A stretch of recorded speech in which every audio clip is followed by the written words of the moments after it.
सस्नेह नमस्कार थोर मराठी मनांना. मोरया शिक्षण संस्था चिंचवड पुणे आयोजित राज्यस्तरीय अभिवाचन स्पर्धेत मी मनीषा सोनू पाटील, राजे संभाजी भोसले सैनिकी शाळा, छत्रपती संभाजीनगर येथून नमस्कार. लेखक विश्वास पाटील लिखित संभाजी या वीर गाथेतील अंतिम धीरोदात्त समयी दोन छत्रपतींचा नव्वे महान पराक्रमी पिता पुत्रांमधील कळी काळालाही भेदणाऱ्या अमूर्त संवादाचे अभिवाचन मी आपणासाठी करीत आहे. तर श्रोते हो, ऐकूयात. मध्यरात्र उलटून गेली. डोहाच्या पात्रावर वाऱ्याची एक झुळूक निर्माण झाली. ती काही काळ तेथेच गडबडा लोळू लागली. बघता बघता त्या भिरभिर वाऱ्याला एक मानवी आकार निर्माण झाला. कसलीशी करून वेदनामय शीळ घातल्याचा आवाज करत तो वाऱ्याचा झोत नदीची दरड चढून वर आला. बघता बघता तो बंदीखान्याच्या फटीतून लीलयात घुसला. तो सळसळता वारा शंभूराजांच्या देहाभोवती खेळू लागला. एखाद्या वैद्याने डोक्यावर हात ठेवावा, जखमा तपासाव्यात, तसा वारा राजांच्या मस्तकाभोवती फिरू लागला. त्यांच्या सर्वांगाशी लगट करू लागला. त्यांना मिठ्या मारू लागला. शंभूराजे ग्लानीतून जागे झाले. कोण कोण फिरवत आहे मायाळू बोटे आपल्या केसातून अशा काळोख्या अवसेच्या रात्री? कोणाच्या पावलांचा हा आवाज? या जखमी वेदनेनं जर्जर झालेल्या आपल्या दुबळ्या देहाला कोण आपल्या कवेत घेते आहे? कोणाचा शरीर गंध?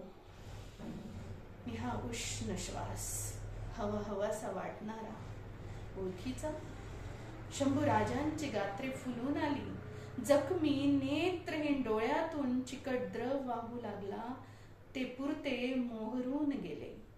अंगातल्या तीव्र वेदनांचा कब्जा अनंत आनंद लहरींनी घेतला.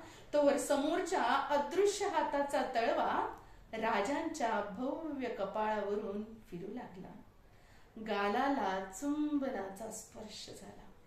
हा मानवी देह, त्याचा सोन चाफ्यासारखा गंध, त्या स्पर्शातील अपूर्व माया, समोरच्या त्या भास मूर्तींच्या कवेत आपला देह झोकून देत शंभूराजे आनंद हुंदका फोडत बोलले, आबासाहेब, आबासाहेब, आलात?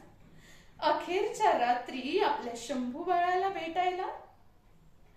कपाळावरचा तो हात आता राजांच्या पाठीवरून फिरू लागला. ती भास मूर्ती अधिक जवळ भिलगली. तिने राजांना घट्ट आलिंगन दिलं. समोरून कारुण्य गर्भ आवाज कानावर पडला, शंभू, लेकरा, किती दुष्ट ही दैवगती. आबासाहेब, आपण? होय, आम्हीच. आबासाहेब, आपण अखेर भेटलात. आम्ही धन्य झालो.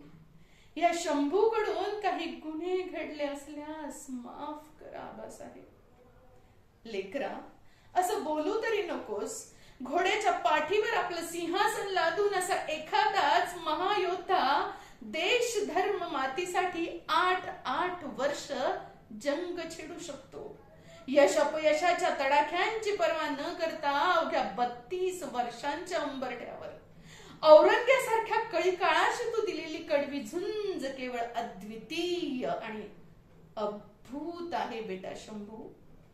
आबा, अंगामध्ये जितकं बळ होतं, जितकी शक्ती होती, तितकी सहारी आम्ही पणाला लावली होती.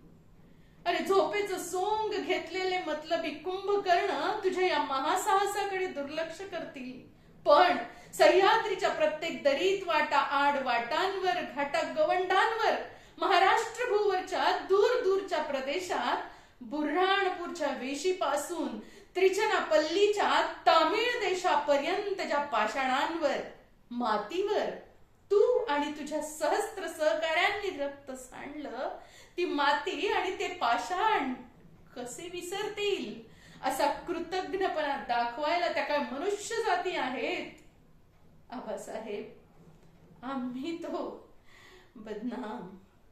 नको नको धीरोत्तम राजकुमारा, बलदंड महाराष्ट्रपुत्रा. अरे, अशी प्रमादाची भावना ही मनात आणू नकोस. वरून आभाळातून चांदण्यांच्या डोळ्यांनी गेली 8-9 वर्ष सार पाहत होतो आम्ही.